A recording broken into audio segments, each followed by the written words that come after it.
बा? घरवा में सब ठीक बाटे कि ना? हाँ, सब खेती बाड़ी निक बाटे कि ना? एकदम। कैसन बीतत बा दिन दुपहरिया, कैसन बीतत नया साल बा? सुनो कैसे बतानी का हाल बा?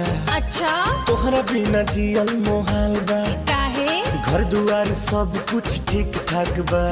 खेती बाड़ी सब फिट फाट बा। भइल पहाड़ नियन दिन दुपहरिया, सुना सुना नया साल बा। सुनना और बतावा का हाल अरे बा? का तोहरा बिना मन बेहाल बा। धक पगला। Love you